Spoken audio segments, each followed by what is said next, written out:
Hello again.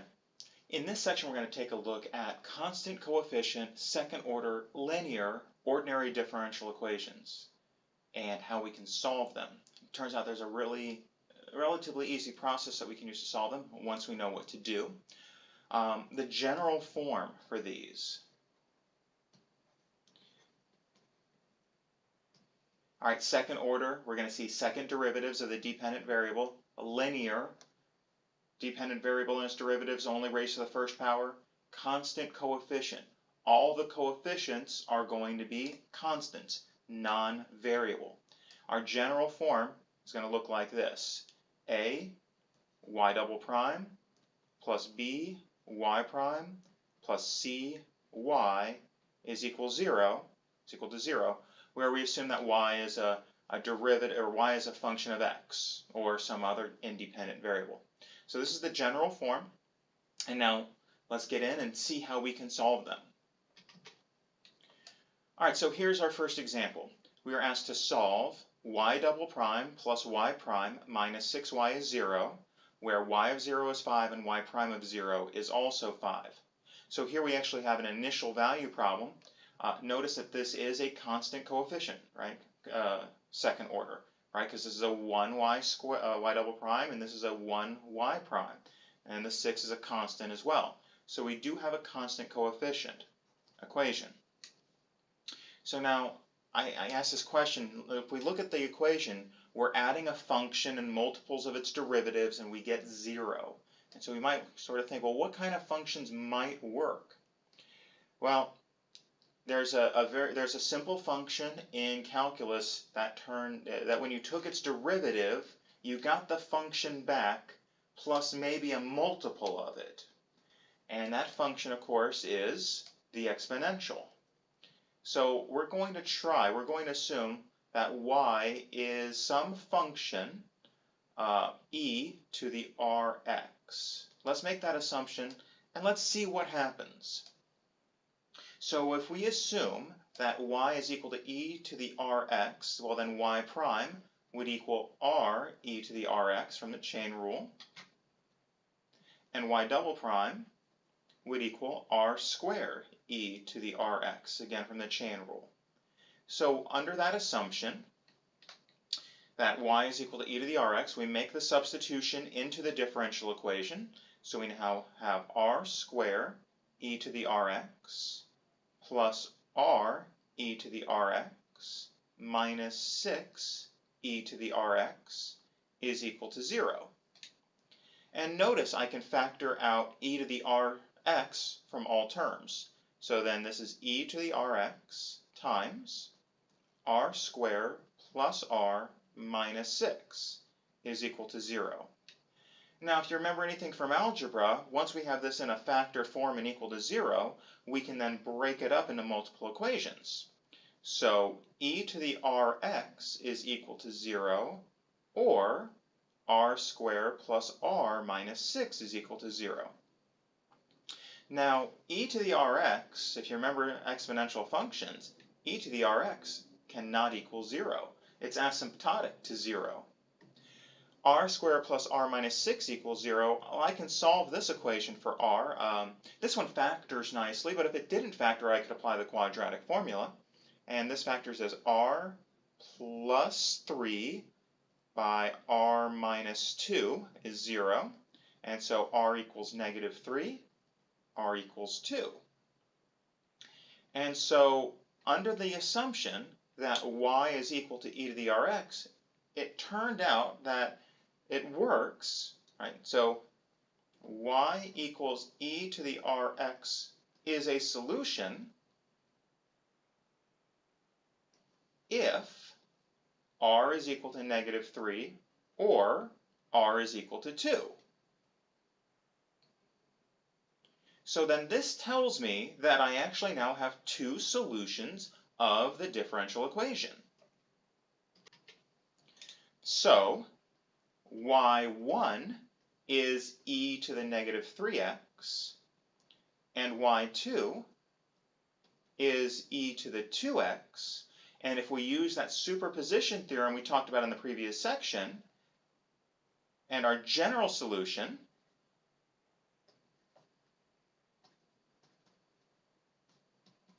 is y is equal to c1 e to the negative 3x plus c2 e to the 2x, since those two solutions, y equals e to the negative 3x and y equals e to the 2x, are linearly independent. Now, we were asked to solve the initial value problem, y of 0 equals 5, y prime of 0 equals 5. So now let's take our general solution and use it to solve the initial value problem. Alright, so if y of 0 equals 5, that implies that 5 is equal to c1 e to the negative 3 times 0 plus c2 e to the 2 times 0. E to the 0 is 1, e to the 0 is 1, so this implies that c1 plus c2 must equal 5. Now, the first derivative, y prime equals 5. Well, if y prime is equal to 5, let's find y prime. Y prime would be negative 3c1 e to the negative 3x plus 2c2 e to the 2x, substituting. So then 5 would equal negative 3c1 e to the 0 plus 2c2 e to the 0. And so then this implies that negative 3c1 plus 2c2 is also equal to 5. And so we solve the system, right? So this is now a system in C1 and C2. Solve the system using substitutions, eliminations, matrices, whatever method you prefer to solve the system that you learned back in algebra. And we end up with C1 is equal to 1 and C2 is equal to 4. So then the specific solution then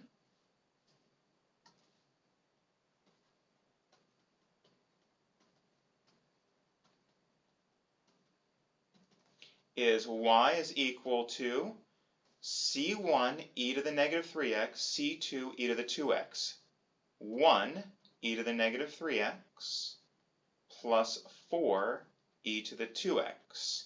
And we normally wouldn't write the 1 in front of the e to the negative 3x. So there's a process that we can use to solve these sorts of equations.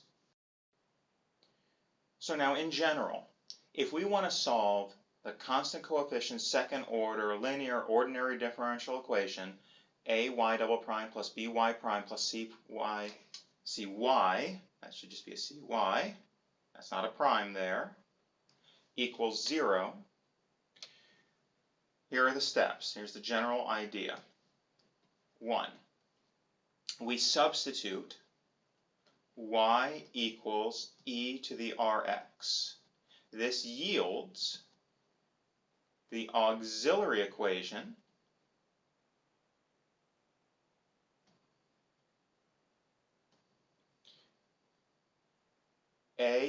ar squared plus br plus c is equal to 0. Second step, we solve the auxiliary equation.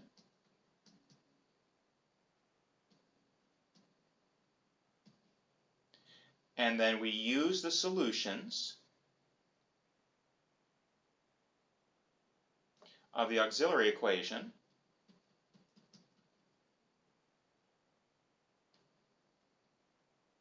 to write the general solution.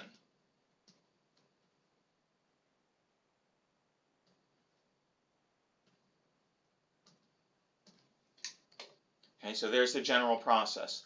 Now, you don't have to show that substitution process every single time. What I would like for you to know is that if we make that substitution, we get this auxiliary equation.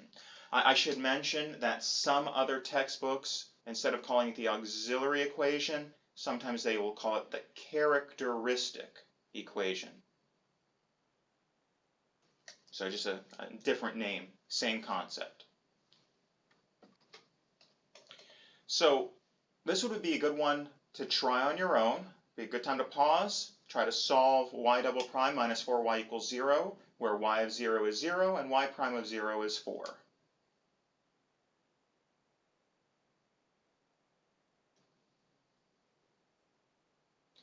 All right, so I'm going to assume that y is equal to e to the rx. Then I get the auxiliary equation, r squared minus 4 must equal 0. Now this factors easily as r plus 2, r minus 2, or I could use the square root property, r squared equals 4, so r equals plus or minus 2. So then this tells me that my general solution is y equals c1 e to the negative 2x plus c2 e to the 2x. All right, now since y of 0 equals 0, that means that c1 e to the 0 plus c2 e to the 0 is 0. So c1 plus c2 is 0. Y prime of 0 is 4. So that would, let's see, y prime is negative 2c1 e to the negative 2x plus 2c2 e to the 2x. And if y prime of 0 equals 4, then that implies that negative 2c1 e to the 0 plus 2c2 e to the 0 is 4. So negative 2c1 plus 2c2 is 4. All right, and I solve the system of equations. All right, so solving the system, I get that c1, did this earlier, c1 is negative 1, and c2 is positive 1. So we end up with opposites there, and so then the specific solution would be y is equal to negative e to the negative 2x plus e to the 2x. And there's the solution of the initial value problem. I should mention that there is an alternate solution to this initial value problem. If we find that the solutions of the characteristic or auxiliary equation are opposite real numbers, we can also, instead of having the exponentials, if you remember something about the hyperbolic functions, we could also have the solution y equals c1 sinh 2x plus c2 cosh 2x. And we can run a similar process with the hyperbolic functions. That's only if they're opposites. And so if you remember anything about the hyperbolic functions, then you could also use this process. And if we go through and solve for c1 and c2, we find that c1 is 2 and c2 is 0 under this situation. And so then y is equal to 2 sinh 2x. So that's another possibility. And so either of these are acceptable. They are equivalent. And so most often we would write the exponential form. For mathematics, in engineering, you might end up using the hyperbolic form. So you should be aware of both, just in case. All right, here's another exercise. This would be a good one to try on your own again. All right, assuming that y is e to the rx, then we end up with the auxiliary equation r squared plus 5r is 0. That factors as r by r plus 5 is 0. So r equals 0 or r equals negative 5. So using the auxiliary, the solutions to the auxiliary equation, we have y is equal to c1 e to the 0x plus c2 e to the negative 5x. Now let's focus on this e to the 0x. E to the 0x, well, e to the 0 is 1, so I have c1 times 1, and so that's just a constant. So y is equal to c1 plus c2e to the negative 5x. All right, so we end up with a constant term plus a variable term. All right, let's look at another example here. We have y double prime minus 4y prime plus 4y is 0. And let's make our usual assumption. Let's assume y is equal to e to the rx. We get the auxiliary equation. That would be r squared minus 4r plus 4 is 0. And you might notice that if you factor this, this factors as r minus 2 squared. Right? That's a perfect square trinomial. R squared minus 4r plus 4 is a perfect square trinomial. And so then we get r equals 2, but twice, right? There's a multiplicity here. Right? There's a multiplicity of 2 in that factor, in that 0. So then we might say to ourselves, well, is the solution then y equals c1e to the 2x plus c2e to the 2x?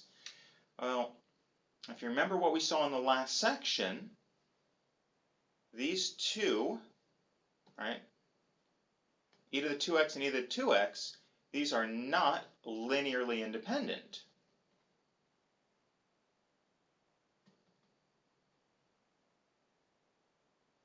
So we can't write it like this. That's not valid. What we can do is use reduction of order to find the second linearly independent solution and then write the general solution. So this is not valid. Let's now assume that y1 is e to the 2x and use reduction of order.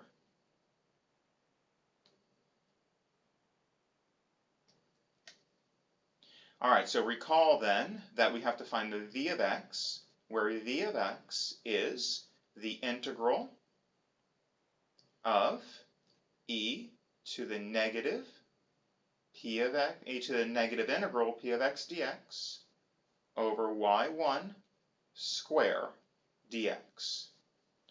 All right, so then that's the integral of e to the negative. Now the p of x here is just negative 4 dx. The y1 is e to the 2x, and that's square dx. And so we have then, that's e to the, let's see, negative, negative, that's positive. The antiderivative of 4 is 4x. So I have e to the 4x over, now e to the 2x squared. Remember, if you raise a power to a power, you multiply the powers. That's e to the 4x. And that's all dx. And so then v of x ends up being the integral of 1 dx. And so v of x is simply x. And y2, remember, is y1 times v of x. And what we'll do is we'll write that as x, right? V of x is x, and y1 was e to the 2x. So our second linearly independent solution is x e to the 2x. And finally, the general solution, y equals c1 e to the 2x plus c2x e to the 2x. And that's the general solution. So in general, if we want to solve a y double prime plus by prime plus cy, I made that same mistake again. It's just cy, it's not cy prime. If we want to solve that where it's equal to 0 and the roots of the auxiliary equation are repeated. All right, so if this happens where, let's just say r is equal to r1 repeated, then the general solution, y equals c1 e to the r1x plus c2 x e to the r1x. All right, and this will work generally. You don't have to go through the reduction of order process every single time. If you want to, go right ahead. I'm not going to stop you, but if you just understand that if you see that repeated, if you see the repeated root, you know that we're going to end up with that x e to the r1x. That's fine by me. All right, so here is an example exercise. This would be a good one to try on your own.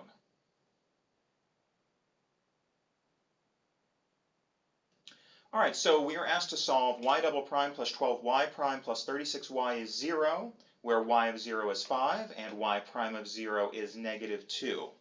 All right, so again, we make our general assumption. Right, so we assume that y is equal to e to the rx. We get the auxiliary equation. R squared plus 12r plus 36 is 0. Hey, this factor says r plus 6 squared is 0, which tells me then that r equals negative 6, but it's a repeated solution. So then my general form, since I've got that repeated r value, my general solution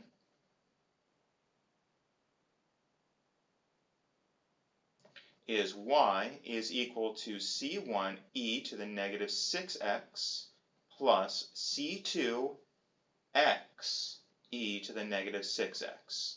And that's right, those are my linearly independent solutions. Now, initial conditions. Since y of 0 is equal to 5, that implies that c1 e to the 0 plus c2 times 0 e to the 0 must equal 5. Well, wait a second. c2 times 0 is 0. So this second term is 0, e to the 0 is 1. This then implies that c1 is equal to 5. That's nice. Now, y prime is 0. Let's calculate y prime. Y prime would be negative 6 c1 e to the negative 6x plus c2. Now I'll use a product rule here, right, because we have x times e to this negative 6x. So that would be x times negative 6 e to the negative 6x plus 1 times e to the 6x, negative 6x, excuse me. And that shouldn't be y1, that should be y prime. Sorry about that. Now, y prime of 0 is negative 2. So negative 6, c1 is 5, e to the 0 plus c2 times 0 by negative 6 e to the 0 plus 1 times e to the 0. And this all must equal 5. Negative 6 times 5 times 1, negative 30, plus c2 times 0 plus 1 is 5. Let's add the 30. And I realize that here that I wrote 5 here on the right-hand side, and it should be negative 2. Y prime of 0 is negative 2. All right, so I have negative 30 plus c2 is negative 2. Let's add the 30 over, and c2 is 28. So then my specific solution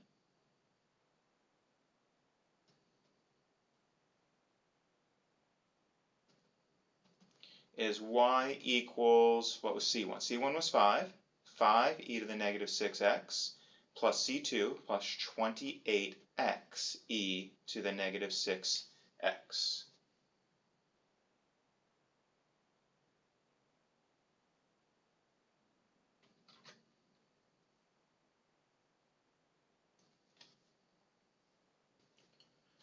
All right, let's look at another example here.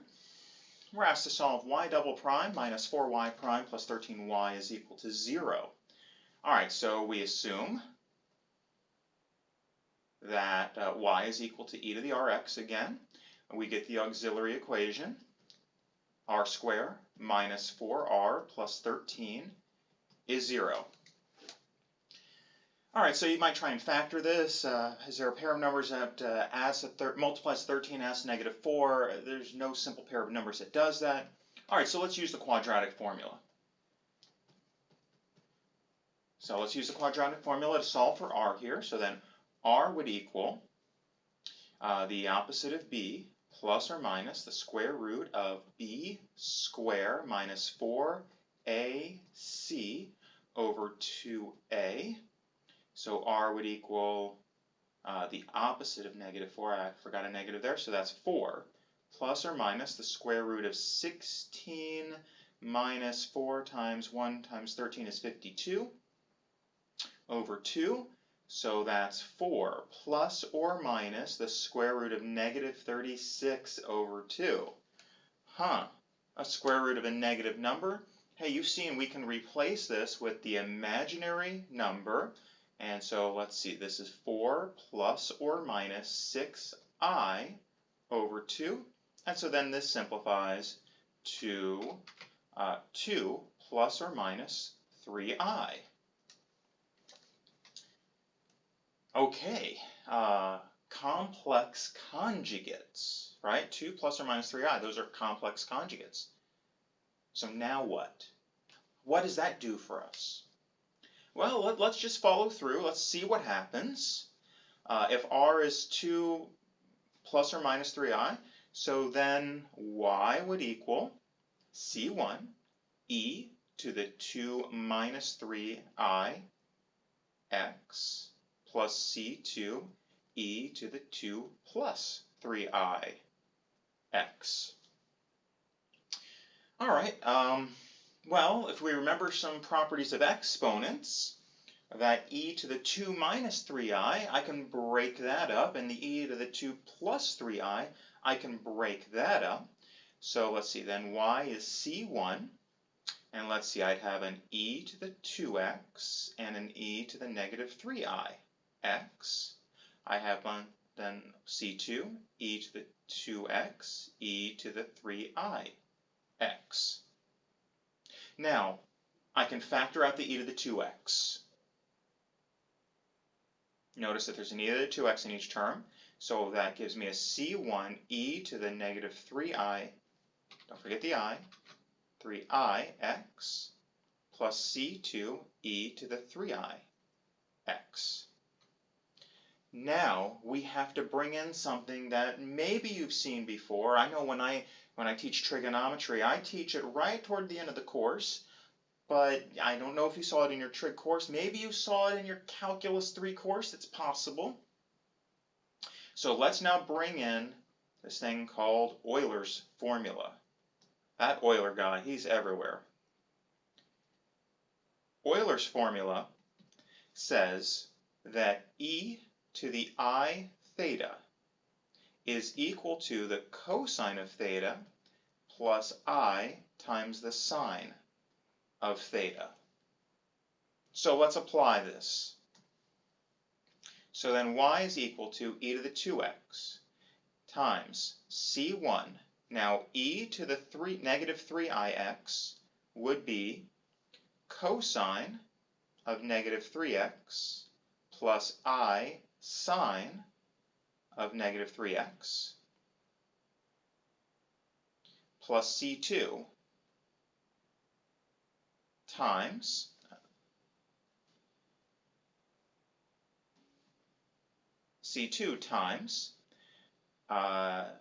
cosine of 3x plus I sine of negative 3x.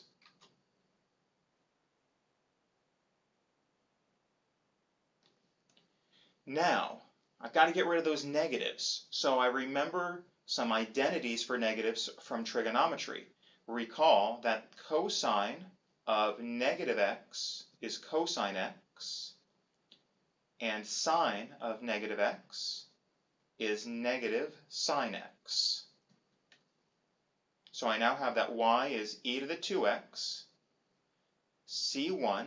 Now cosine of negative 3x, using the negative identity, that's cosine 3x, plus I sine negative 3x, well that negative I can bring outside, minus I sine of 3x, plus, and I'll just copy this down, C2, cosine 3x, plus I sine 3x.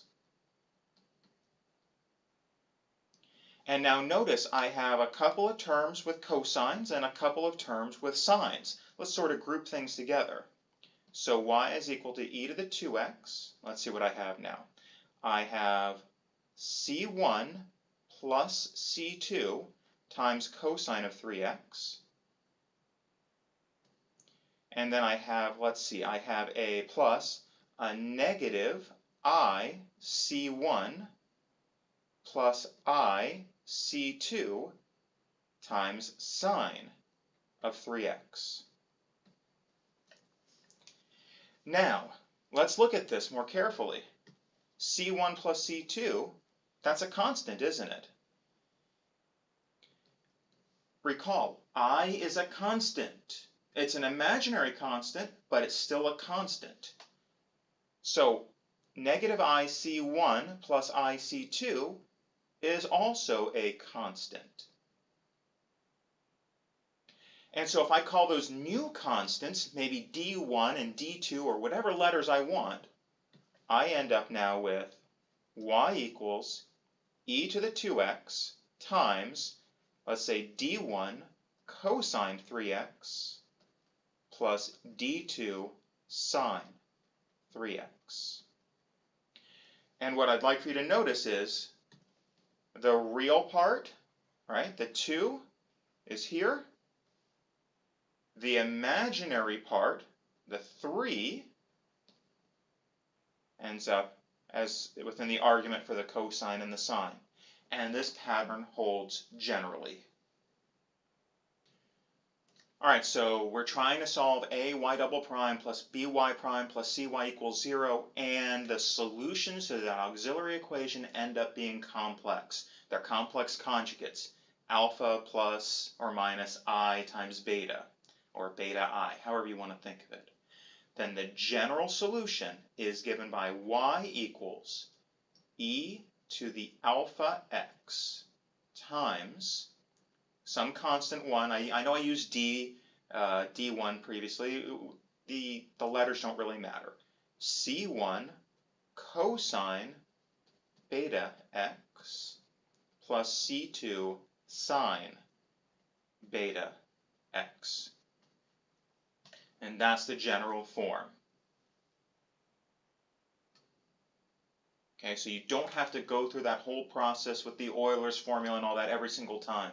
It works generally, and I'm happy if you remember that it works generally and you get something like this.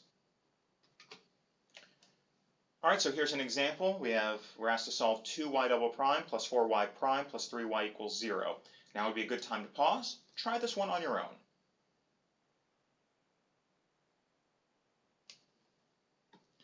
Alright, so if we assume e to the rx, our auxiliary equation ends up being 2r squared plus 4r plus 3 is 0. And you might want to try and factor this. It doesn't factor. So then we try the quadratic formula. Quadratic formula always works for solving quadratics. So then r would equal negative 4 plus or minus the square root of 16 minus 4 times 2 times 3, that's 24, over 2 times 2 is 4. Negative 4 plus or minus the square root of negative 8 over 4. Let's see, 8 is 2 root 2, so r is equal to negative 4 plus or minus 2 root 2i over 4. And so r is equal to negative 1 plus or minus root 2 over 2i. complex conjugate solutions to the auxiliary equation. And so that tells me, this -1, that's my alpha. The 2 root 2, that's my beta. And so then my general solution would be y is equal to e to the -1x times c1 cosine root 2 over 2 x plus c2 sine root 2 over 2 x.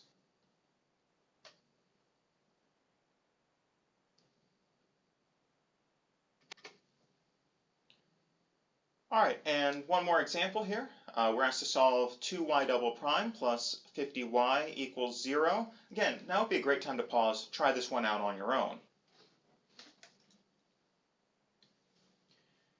Alright, again, same assumption. Let's assume that y is e to the rx. And so my auxiliary equation then, it would be 2r squared plus 50 is 0. Now this one doesn't factor. I mean, I could use the quadratic formula, but notice it's just the r squared here. Right, there's no r term. I'm going to use square root property. So I subtract 50, divide by 2, and r squared is -25. So that implies that r is the positive or negative square root of -25. And so r is plus or minus 5i. So here, my solutions are pure imaginary, right? They're not, right? There's no real part. Well, there is a real part, right? This is 0 plus or minus 5i, isn't it? And so now if I go to the general solution, then y would equal e to the 0x times c1 cosine 5x plus c2 sine 5x. Well, remember, e to the 0x is just 1, isn't it? And so that factor sort of goes away, and y is equal to c1 cosine 5x plus c2 sine 5x. So, in conclusion, right, if we have a situation where the solutions of the auxiliary are pure imaginary,